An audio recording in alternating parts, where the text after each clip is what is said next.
Good afternoon, everybody. Welcome to another episode of my Poolside Book Talks.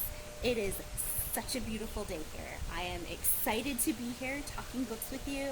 I'm excited to be out here in the sun. It's gorgeous. When I began today's book talks, I didn't at first see the theme. I was pulling together books that I love, good books, of course. But when I was done, I realized that the theme of today's book talks is unconventional family. I have more than 10 years now working with teens, and one of the things that I love about this age group, and the literature as well, but I think that the literature is a result of the age group, is that family doesn't always look the way that we're told that it should look, and that is more an opportunity to change your circumstances, to evolve, to somehow create a situation socially, emotionally that you need. It is the mother of invention. And that's one of the things I love. So these books deal with fantasy, but they really are dealing with family. That's our deeper theme here. So I'm going to go all through different types of fantasy, historical, and a little bit of day-to-day modern life with these different book talks today. And I really hope that you'll pick out the theme with me. Now, I changed it up a little bit. There will be a slideshow at the end with book covers and authors for you. So if you enjoy something, stay tuned to the end and you'll be able to see that. My first book today is Aragon by Christopher Paolini. All his life, 15-year-old Aragon has been told that dragons are extinct. So he's shocked when one day, when he's out wandering the spine, which are the mountains that surround his home, he finds a mysterious blue stone and suspects he has found a dragon's egg. Aragon takes the stone home, where he cares for it until a beautiful blue dragon named Saphira hatches out of it. Aragon does his best to hide his secret, but a growing dragon proves more difficult to conceal, and soon magical and dangerous beings are after Aragon and Saphira. Aragon flees to try to save his family, his dragon, and himself, but he is too late, and the Razak target Aragon's family, creating a tragic loss. Determined to seek justice for his loss, Aragon becomes a dragon rider, part of a now forgotten elite group who rode dragons and defended the downtrodden. Galbatorix, the evil dictator of Alagasia, where Aragon lives, is out to find Aragon and capture his dragon. Aragon is also haunted by dreams of a young woman who is in trouble, and he knows that he must find her and save her somehow. Aragon meets a host of people who help him and guide him, and he must protect them and learn from them in order to stand up against the place where evil prevails, and doing the right thing is the hardest challenge that he's going to face. This is Aragon by Christopher Paolini. Our next book is more historical fiction. The first one was fantasy, and this one is called Walk on Earth, a Stranger by Ray Carson.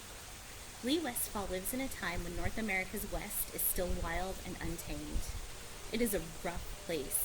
It is a place of eking out a living in a land that can be harsh and unforgiving, where there are dangers from large predators, hostile natives, and even more hostile outlaws.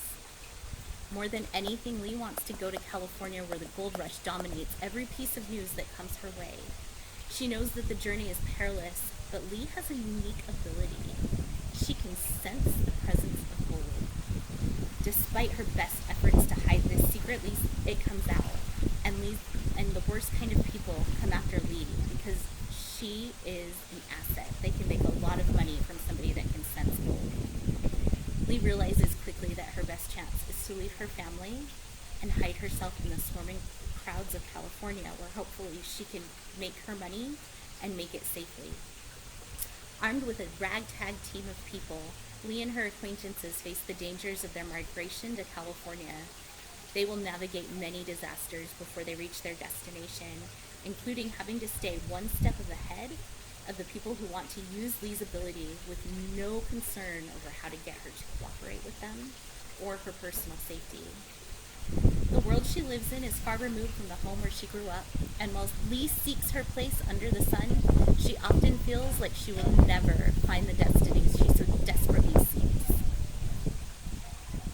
Observing family as an outsider, Lee feels alienated in her new life. Lee frequently feels she walks the earth a stranger. All right, so we're going to go back to a little fantasy, but this one's set in modern day. And this is part of a larger series. This is Percy Jackson and the Lightning Thief by Rick Riordan. Percy Jackson has always struggled in school. He's been labeled a troublemaker because of his ADHD, and it leads to sudden outbursts, and the way that reading does not come easily to him due to his dyslexia. He was raised by his mom and never met his father, making him feel like even more of an outcast, until one day a fateful field trip changes his outlook on this forever. Percy learns that Greek gods and goddesses are real, and that many of the children populate the world. These children, labeled demigods, have some of the mortal gifts of their parents, and Percy has some of the most powerful gifts of all. His ADD is actually a reflection of his ability to bounce into combat against enemies and Greek demigods at a moment's notice, and his natural talent for reading is actually with the ancient Greek alphabet, which is why he has such a hard time reading English. It isn't long before Percy realizes that the world is not safe. There are many enemies of the demigods. He's invited to stay and train at a special camp that is just for Greek demigods. There he meets Mirabeth, another demigod, and a host of others, as well as the minor Greek gods who, sometimes very unwillingly, train and watch over the demigods. It isn't long before Percy realizes that not all of the enemies are outside of the camp walls. Danger is growing in the camp, and Percy has to find out who is trying to kill the demigods and defeat their parents. That's The Lightning Thief by Rick Riordan. That's also a great family book if you're looking for something to listen to. I especially enjoy Rick Riordan's books on audio. I'd highly recommend them. And I'm going to follow up with another one of my favorites, both to read. It's definitely younger age appropriate, and it is a wonderful audio as well. So Rick Riordan here, John Flanagan, who I'm getting to next, The Ranger's Apprentice. These are both long series. They're very prolific authors who do a good job with audio. This is great. The main characters are typically boys. So for your younger, reluctant reader, you can always try plugging him into the audio version. It's a great way to jumpstart some readers, especially younger boys. So this is The Ranger's Apprentice, Book 1, The Runes of Gorlon by John Flanagan. So Will is an orphan, and as such, he is the ward of the Lord of his kingdom. He is educated and taught basic skills, and like his other fellow orphans, he looks forward to the coming-of-age ceremony at 13, when a career is chosen for him and his friends, and training as an apprentice begins. Careers are carefully chosen for the wards based on their skills and interests. But cooking and hospitality do not appeal to Will at all, and he's small for his age, so his dream career, most boys' dream careers, as a warrior seems unlikely. Will doesn't know what's going to happen, and he waits the announcement with growing anxiety. What follows is truly unexpected. On the day of the ceremony, everybody gets their career announcement. Everybody but Will. Will is told he must wait one more day, but it doesn't slip his attention that a small man in a gray cloak writes something on a piece of paper concerning Will and leaves it on a desk in the study. This room is located in a high tower. It is locked and guarded at night, but Will is unable to sleep, so he becomes determined to break into the office. That night, under the cover of dark, he scales the wall, he hides from the guards, and he breaks into the office, only to find the mysterious man sitting at the desk, waiting for him. This man has the key to Will's future. So what will it be? That is The Ranger's Apprentice, Book 1, The Runes of Gorlon. My final book today is The Princess Diaries by Meg Cabot. There is a movie as well. They don't necessarily follow each other.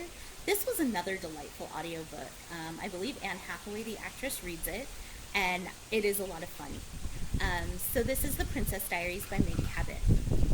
15-year-old Mia Thermopolis was raised by her mom in San Francisco. She knows her father and his family, but he is not a central figure in her world. She's more concerned with her hair, which she describes as shaped like an upside-down yield sign, boys who don't notice her at all, the girls at her school who torture her, and her best friend Lily Moscovitz, the best, also has a hot brother. She's completely blindsided the day she is sat down and told that her father is actually the heir to a small country in Europe, Genovia. And since he is unable to have more children, Mia is in line for the throne. Mia is understandably angry. High school is hard enough to navigate, and adolescence is awkward enough without the sudden influx of attention and paparazzi scrutinizing her every move. In addition, she must now attend regular princess lessons with her grandmare, who is nothing like the kind and gentle grandmother on her mother's side. Through it all, Mia keeps her sense of humor as she navigates the frequent misadventures of a princess in a modern world. And that's The Princess Diaries by Meg Cabot. I hope that you've enjoyed today's books quite a bit. I hope that you pick up a few of them. I would recommend them, and as I said, the theme today is Unconventional Family, but as I highlighted, I've thrown in some great audiobooks as well. And I really like Rick Riordan and John Flanagan for any of those reluctant readers. Thank you all.